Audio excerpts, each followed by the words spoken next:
Another cool day in paradise. I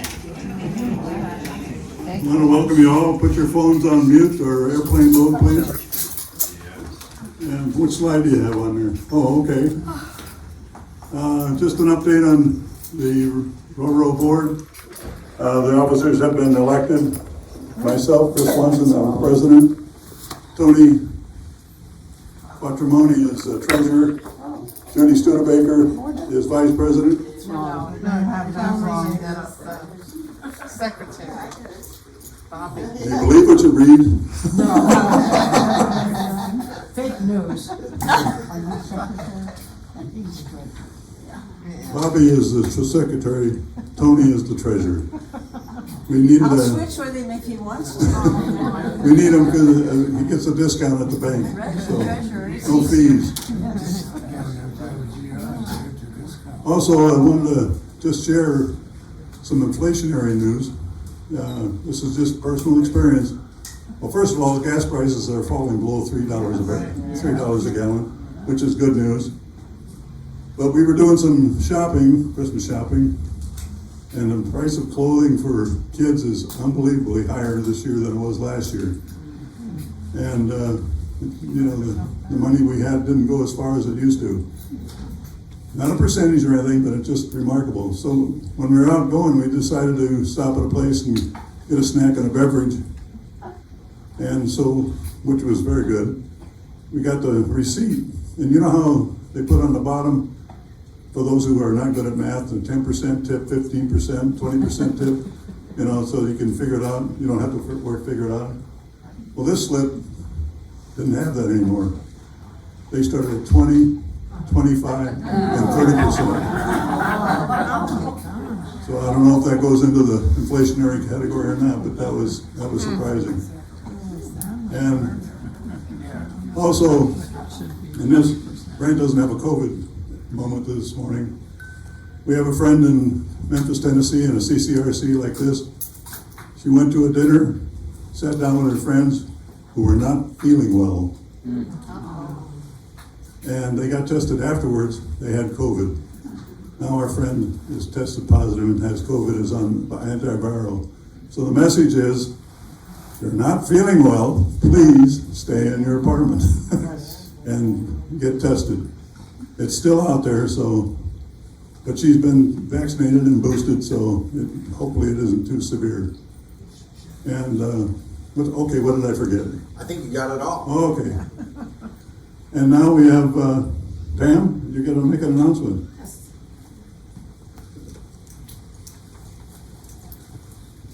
Nicely done. Watch the cords. And you can use this one. Oh, here. Use this one. Good morning, Pam Cox from Innovative Home Services. I just wanted to let you know we're available for holiday help. We can do gift wrapping, we can do shopping, we can help write and mail cards, grocery shopping, party preparation, travel help, packing and unpacking. We've done post office runs and returns and exchanges. So give us a call if you need any of our help. Thank you.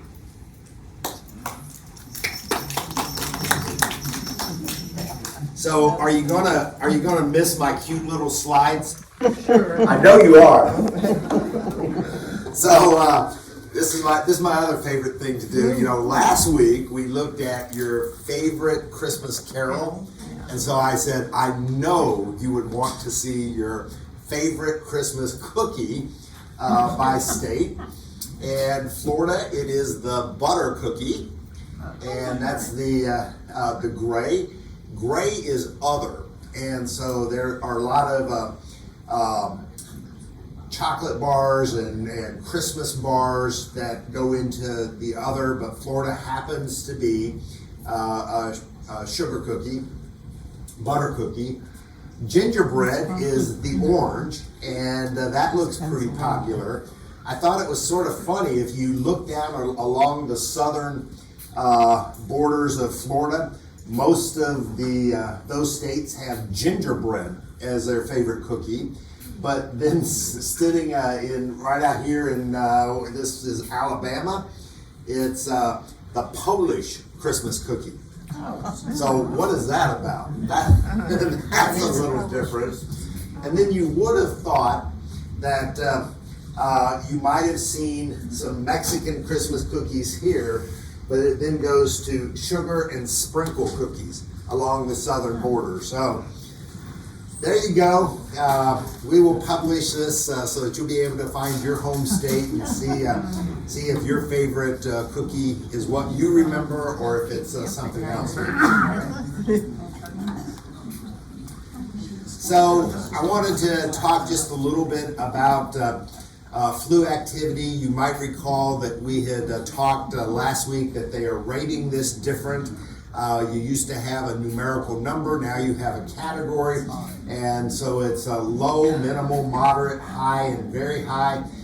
Florida is that dark yellow, it's the high, but not very high. The numbers are continuing to increase in Florida, and so we still anticipate, particularly with this cold weather, that we'll begin to see some more flu activity after the holiday.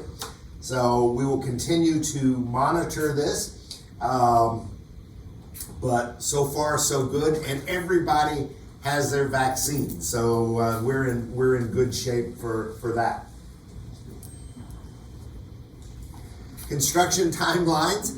Of course, did you notice that they are doing the driveway repairs today, which is also known as last Friday? So that's happening today. The arts and crafts room is getting painted. That's going to happen today and tomorrow. The furniture, which was scheduled for today and tomorrow, has been pushed back to December 28th and 29th. And the artwork has also been pushed back to the 3rd and the 4th. I maintained all along January the 7th. There you go. You may be correct.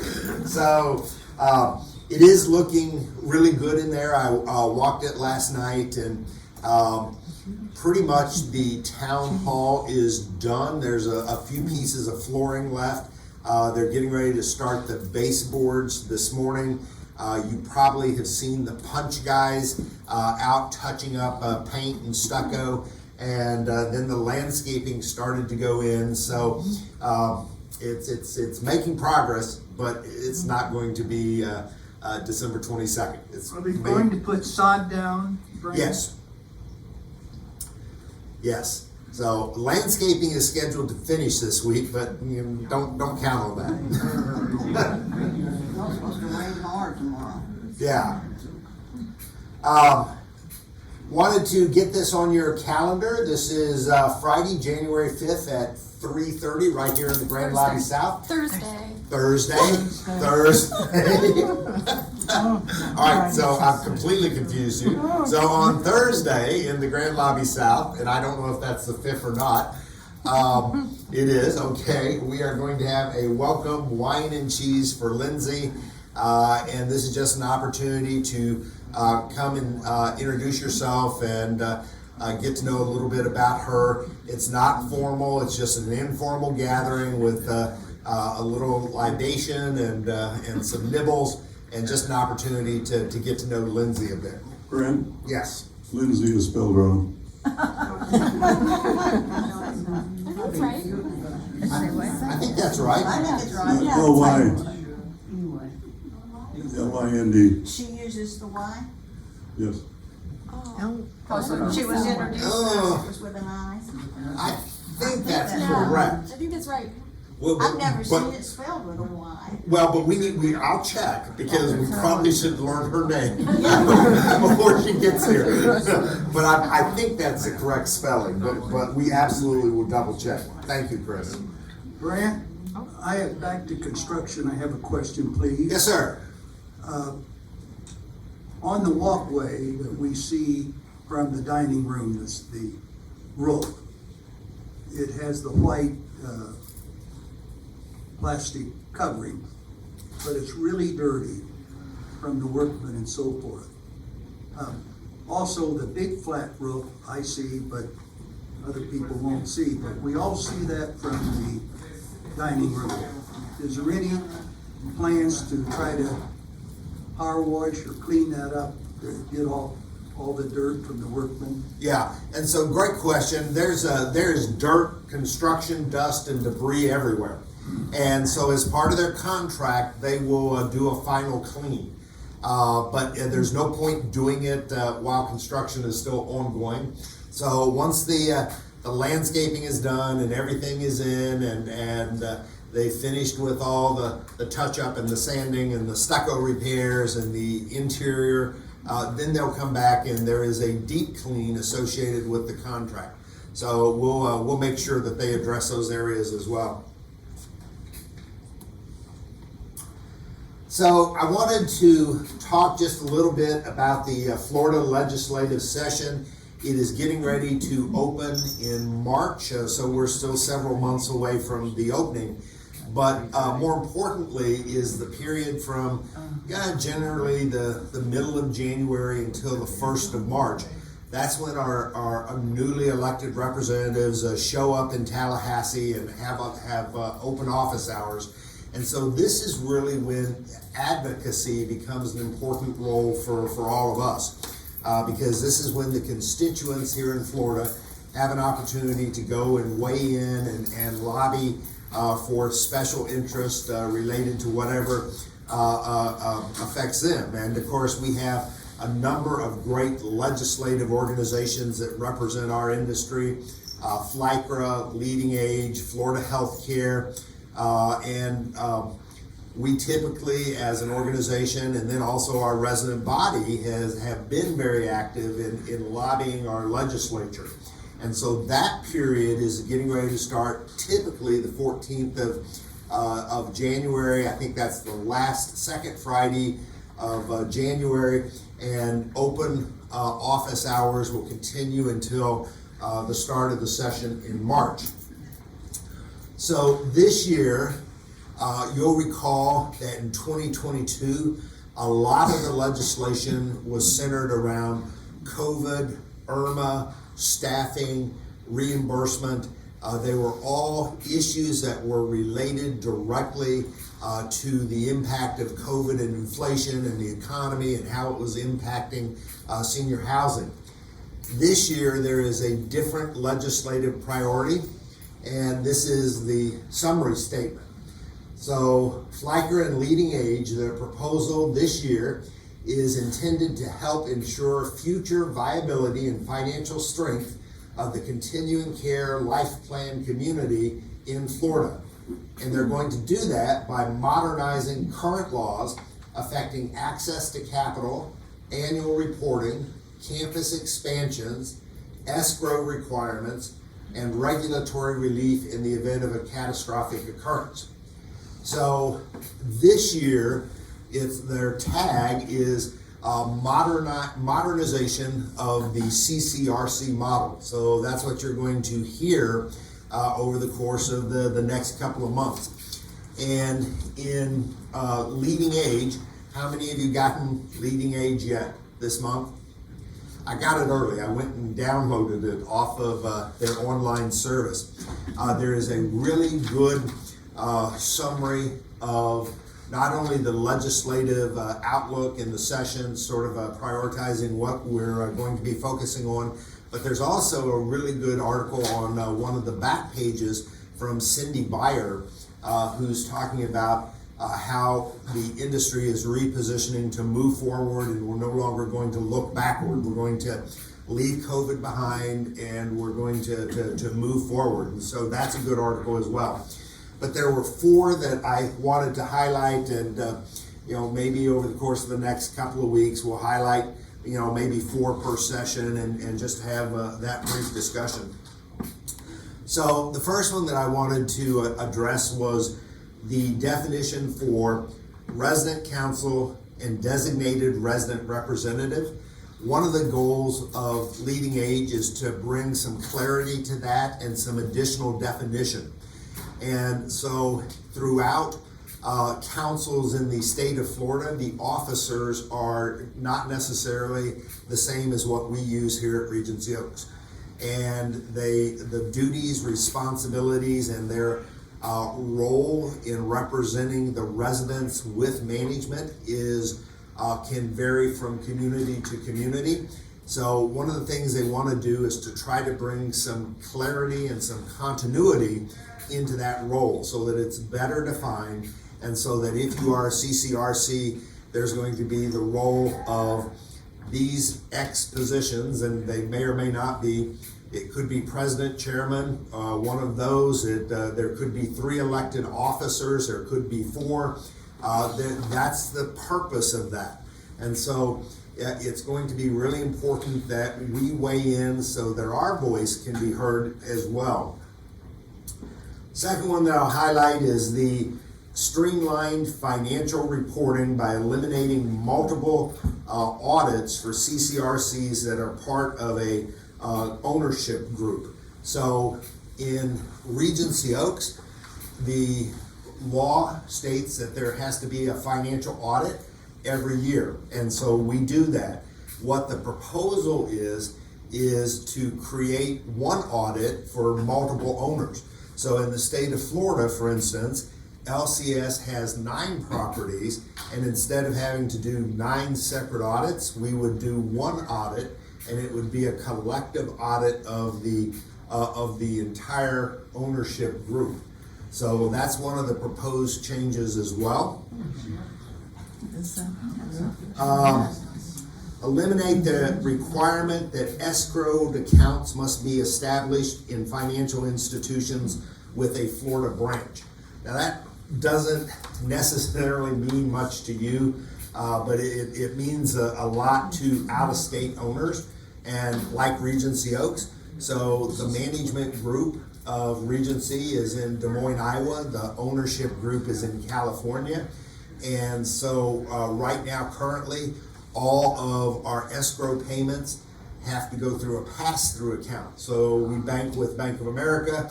We put the money in the bank. It's there for 24 hours before it goes to LCS in Des Moines, and then eventually on to California where the ownership is.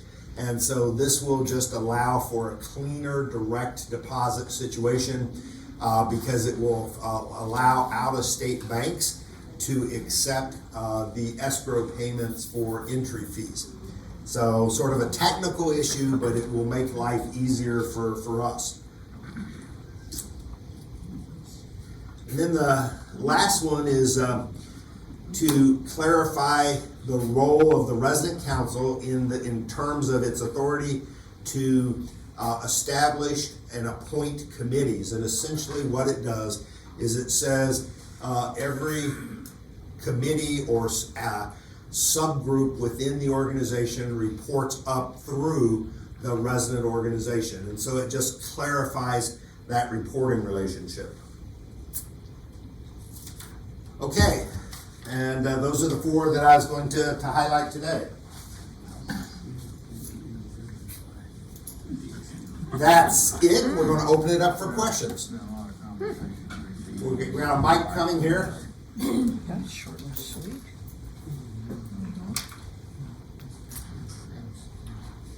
Put my glasses on. This concerns the service fee for meal pickup. Michael, I can't hear you. It was with the Oaks. Speak You in. can't hear in, Okay, can you hear me now? no. Speak Right up directly to your into it. mouth. Point it toward you. And Oh, there we go. Can you hear me now? Yes. Okay. This concerns the service fee for meal pickup. And this was with the U.S. Department of Justice, Americans with Disability section. A disabled person is one with physical or mental impairment. People needing mobility devices are included. That includes electric ones such as my scooter and bodily powered ones such as walkers. The rules apply also to people that are aiding the disabled.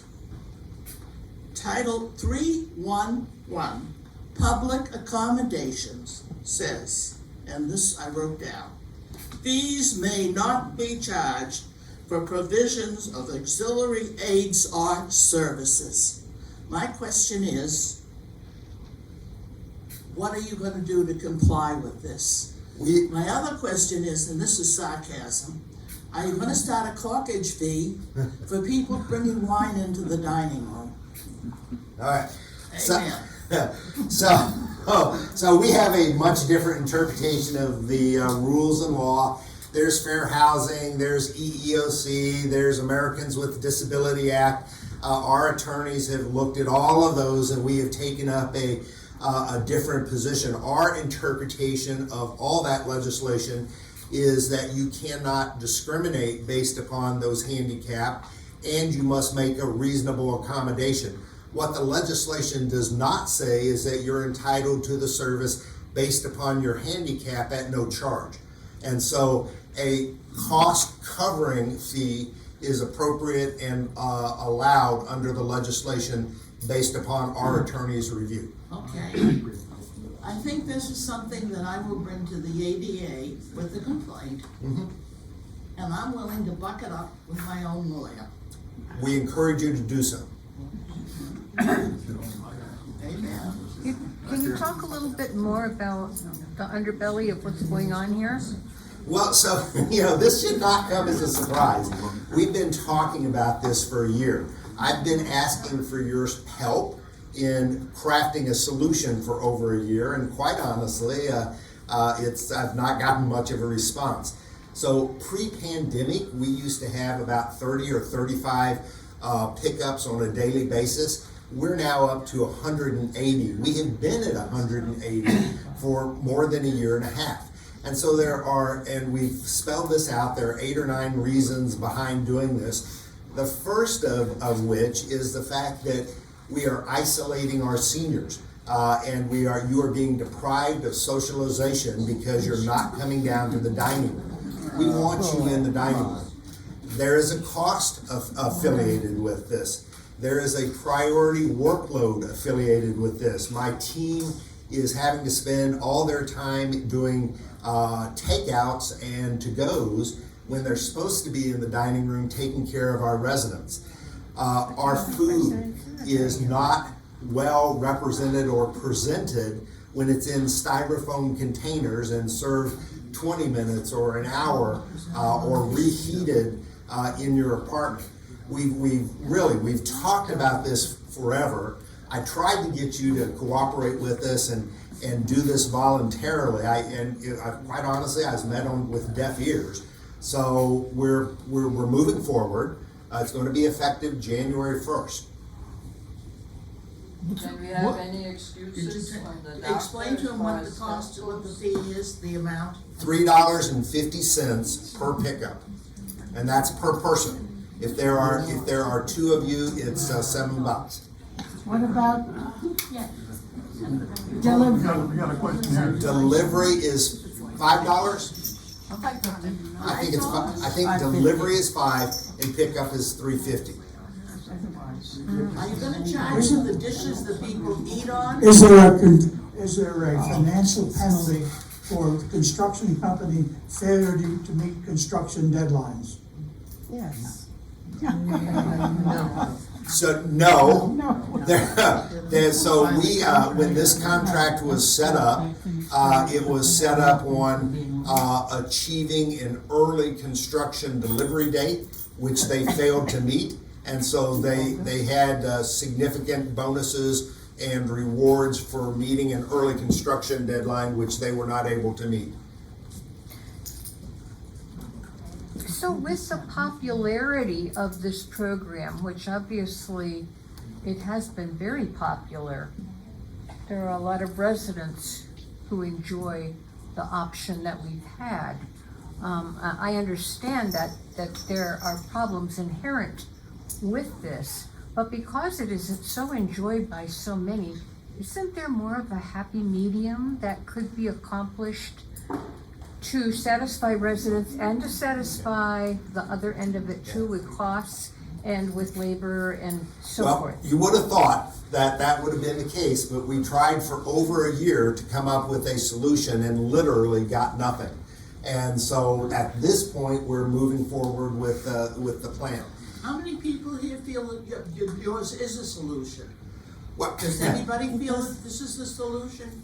Yeah. To gouge us? Yeah, we're still moving forward. And just FYI, just to give you some information, Sherry is on board with this, Jill is on board with this, Lindsay is on board with this, and so this is not we'll just outwait Brandon. As soon as he's gone, we'll bring this up with Lindsay. Lindsay is fully briefed on this. She's not going to budge on it either. Every one of the communities in Peak is having this problem. If you've read about it nationally, this problem is consistent with what's going on nationwide. And what we're doing is what we did to our kids. And so when the pandemic hit, we masked up our kids and we put them in plexiglass boxes, and we tried to take care of them at home and educate and teach them, and it didn't work. And so now that the kids are back in school, what's happened? We've discovered that they're 1 to 2 years behind, and that it turns out that socialization is really important, and that isolating people is a terrible thing to do. And so I know, you want to make this all about finance, but it's not about finance, it's about our residents. Think about this, look at the numbers, more than half of our residents do not eat in our dining room. That's not acceptable, we have to fix it, we're going to resolve it. Improve the dining room. They like it that Well, way. wait for a microphone before you make a comment. We have And, a person and there. remember, you have not had anything taken from you. If you want to continue to have your meals delivery, you can do so, or pick up, you can do so, but you're going to pay for it. That's the difference. Brent, you say that we have been given every chance to talk to you, to try and make ourselves spoken. We have not. I have talked to some member of the board, and the board has tried and failed to get through to you about this matter. Why not have a hand show of how many people agree with this? I'm not interested really in You're not whether you- interested. No, you're just not interested. I'm not interested in whether you agree or don't agree. You've had a year to debate on this. And yes, the board has sent me a notification saying they are opposed, but we've addressed this. We can go back and You look. have not addressed it with the public We- We can go back and I can look up the dates, but I think this has been addressed probably 20 to 30 times. I've talked about it at Tuesday Talk, I've talked about it at Forum. and then it goes nowhere. I've talked about it with the executive board. The executive board, Chris himself, has stood before you as a representative of the board and solicited your support and your ideas to get this corrected, and you haven't responded to Chris either. And so it's just. Oh, it was Chris that we had to talk to. How in the world do we do that? It's just not accurate to say that you were not aware of this, that you didn't have an opportunity. We've been aware of it, but this 350 is excessive. It is not accurate to say that you were not aware of it and that you didn't have an opportunity to participate or to have your voice heard, because that is not factual. Well, And ask we them can. if everybody knew this was coming. We have another question over I would here. like to see a We're- show of hands of those that didn't know they were gonna be hit with this. With the 350, is that You correct? seem to be afraid to find out how No, people feel. it's not. I'm not so much interested in whether you support or don't support it, because it's half of our residents are not eating in the dining room. That's wrong. Maybe that's It's- what they want. It's Branch. It's wrong. Maybe that's what And they No, want. no shouting, wait for a microphone. It's wrong, and we're going to fix it. I'm sorry that if you've because of COVID, you've gotten to the point where it's easier. You don't have to get dressed up, but you're denying the opportunity for socialization, and that's the key element that is driving this decision. It's is also we- our right. We want people back in the dining room, You continue to have your right to eat wherever you want. There's a fee associated with it.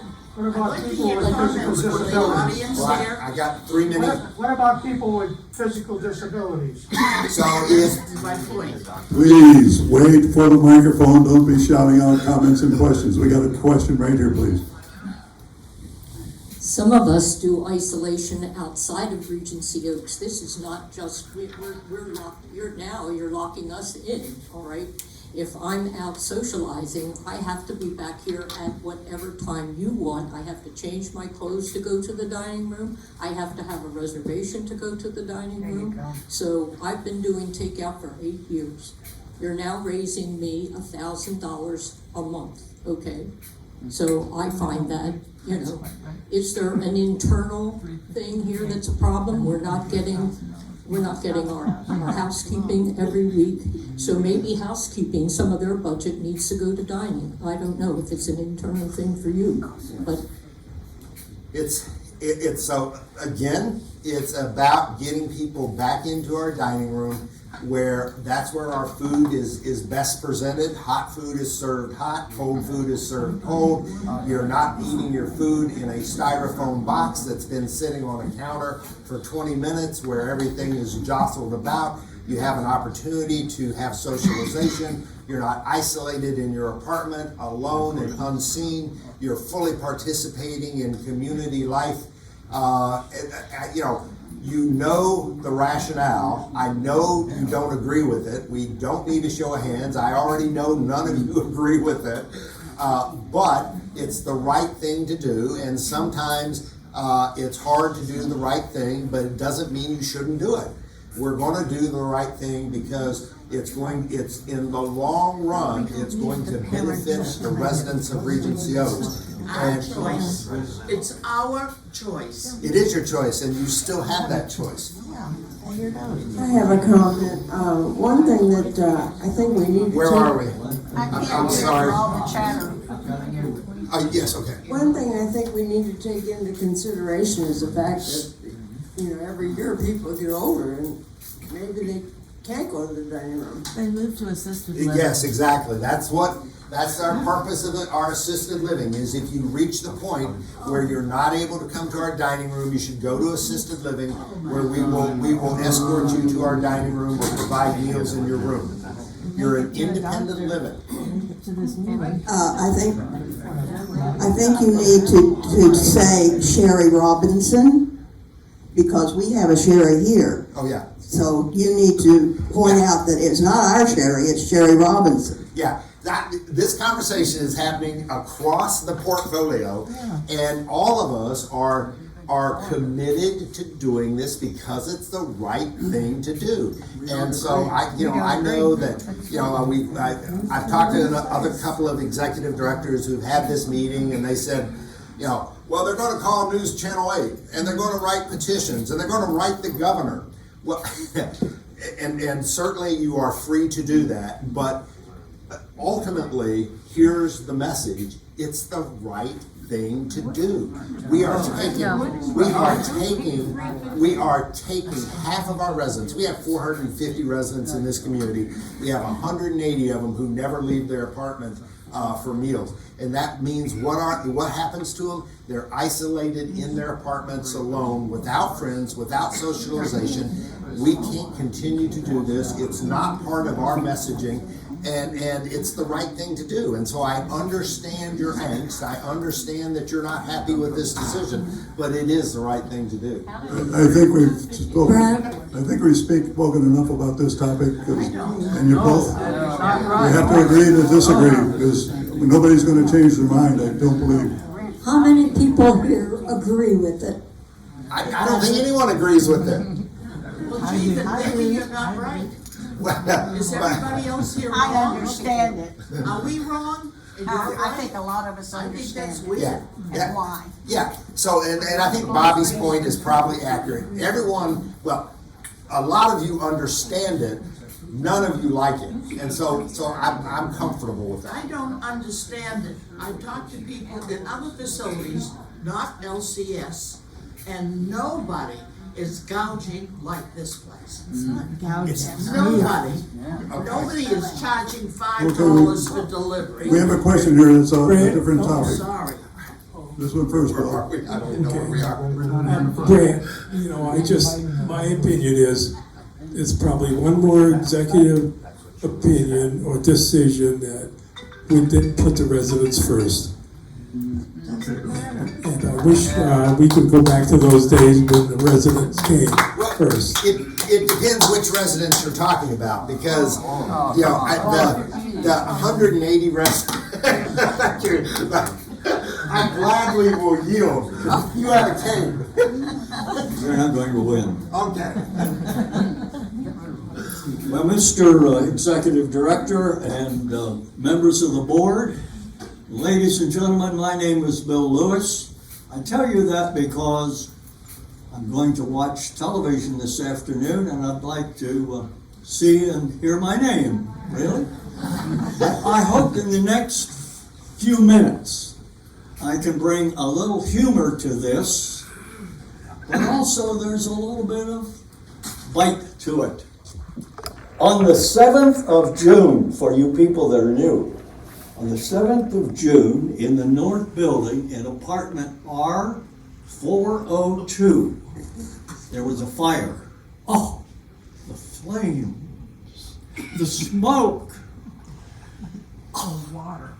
it was just horrible. We live in R502, which is directly above the fire scene. We didn't hear anything, we didn't smell anything, nothing. But the alarm went off, that horrible screeching alarm. So you close the door, that helps. You put on your Bose headset, that really helps, and you let it run. Now, we've had lots of false alarms here at Regency. You pay no attention to them until the doorbell rings. And the doorbell rang, and I got up and answered it. And it's Jason, our chief of police here at Regency. He said, get out of the apartment at once and go to the service elevator. So we did. Now that's not so bad because I sleep in hospital scrubs, so I look good anytime.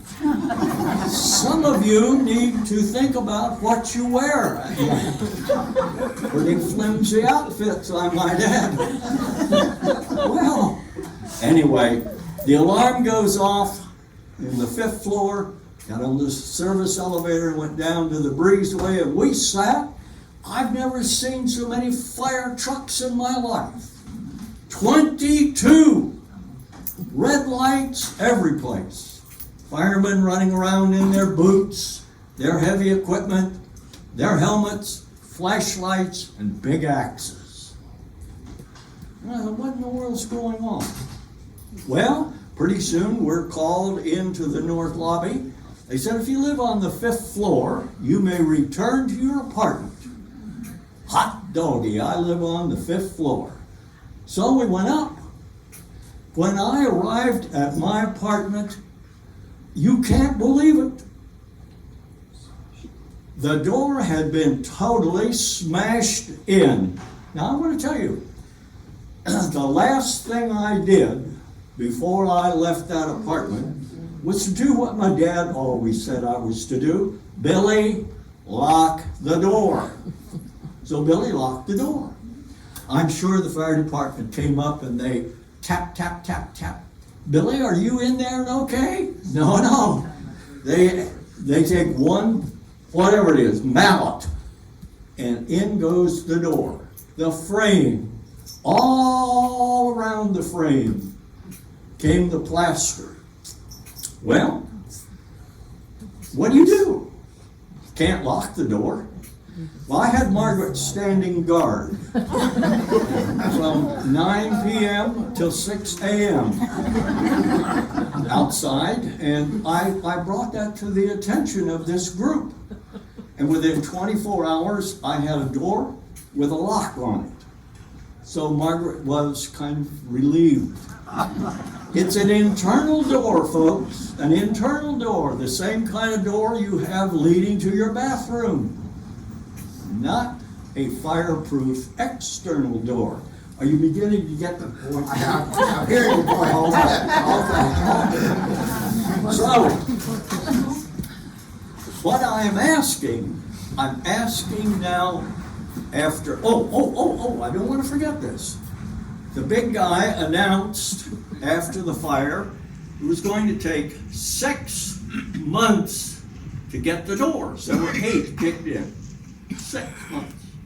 Now that seems to me to be an important time to get a door.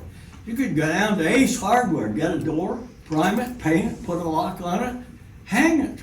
Now, Regency is going to get a door. It's going to have cut glass, bevel, translucent. It's going to be a magnificent door because I've waited now for 6 months and 2 weeks. Well, here's what I don't want to hear from the lectern. I don't want to hear the words, "It's on back order." Now that's an Air Force term, which means we don't have it. You call down the supply and say, "Where is that radio?" Sir, it's on back order. The other term, which is unique to Regency Oaks, how soon am I going to get my door? Soon. Thank you very much. It's all yours. I have a week left before the end of December. I have 1 week left. That's quite a performance.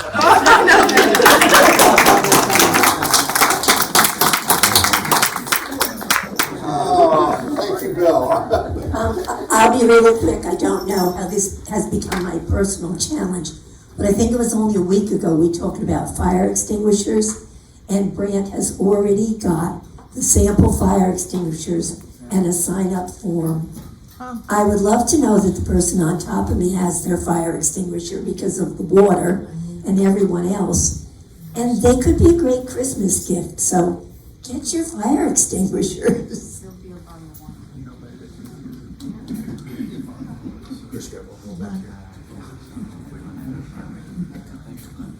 I'd like to make a comment. If 189 people have takeouts, what if they all go to the dining room? Who's going to feed them? There's not enough people to feed us now. Well, that's because the people that I have are doing 189 takeouts. And so, yes. and so we're confident that this is going to allow us to take those hours that are being dedicated to doing 180 to-goes and move them into the dining room to provide better service for our diners.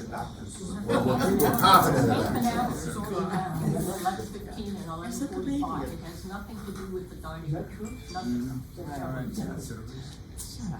It extends over into the dining room period. Yes. When they should be in the Wait dining for the room. microphone, somebody will throw a telephone at you. It's obvious that this group has, times in the past, not been able to reach agreement. One of the things I used when I was in the service was this comment called, "You eat the elephant a bite at a time." Maybe if we just give up on one point, I know there's disagreement on what the dress code is, but I wonder how many people, if we're allowed to wear comfortable clothes or jeans, may come back to the dining room. And that would be a smaller number.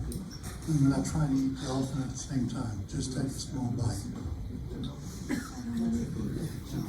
We do have a lot of venues for casual dining. You got lunch in the north dining room, you got it in the pub, and then the pub in the evening is casual dining. Okay, Excuse me. No, isn't there a ruling? where are you? Oh, yeah. Isn't there a ruling? I saw it in writing that people that are on disability, if they get a doctor's note, are not charged the fee. No. And so we have a handful of individuals that because of a medical condition, we've granted an exemption has nothing to do with your physician or a physician's note, so please don't go out and get 300 physician notes. And again, it's going to be based on it's individual consideration. It's we will grant some exemptions, but it's based on your individual circumstances, and we will review that and render a decision. How do you get it reviewed? Comes directly to me.